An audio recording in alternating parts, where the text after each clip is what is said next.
బాడీలో initial స్టేజెస్‌ల cancer ఉందని ఎట్లా గుర్తించొచ్చు? అదేమన్నా సైన్స్, సింప్టమ్స్ ఏమన్నా చూయిస్తదా? సైన్స్ అండ్ సిమ్టమ్స్ చూస్తే మాకు మెడిసిన్ చదివినప్పటి నుంచి లిస్ట్ ఉంటాయి. 10 signs, warning signs of cancer అనేది. సో నేను అందరికీ చెప్పేది ఏంటంటే సింపుల్గా గుర్తుపెట్టుకోవాలంటే ఎనీ లాంగ్ స్టాండింగ్ ప్రాబ్లం.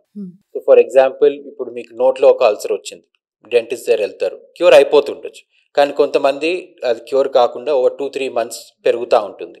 కొంతమందికి బౌల్ చేంజెస్ ఉంటాయి, లూజ్ మోషన్స్, కాన్స్టిపేషన్ రికరెంట్ ఉంటాయి. లైక్ ఓవర్ 6 months, 1 year కూడా వాళ్ళకి రికవరీ కాదు. కొంతమంది కాఫ్ ఉంటుంది, కాఫ్ రికవర్ కాదు. సోర్ థ్రోట్ ఉంటుంది, వాయిస్ పోతుంది, ఓవర్ 2-3 months అది కూడా రికవర్ కాదు. So any of these general problems if you see long term ఉంటే, especially for people who are 40 years and above, you should at least suspect that it could be cancer.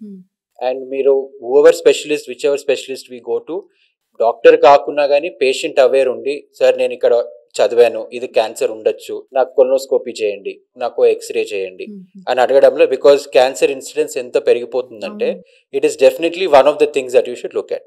So any long standing issue, anything from lump, tumor to constipation to weight loss to mouth ulcers, any of these things long standing మన medicines తీసుకున్నా కానీ తగ్గకపోతే, then you should definitely suspect cancer.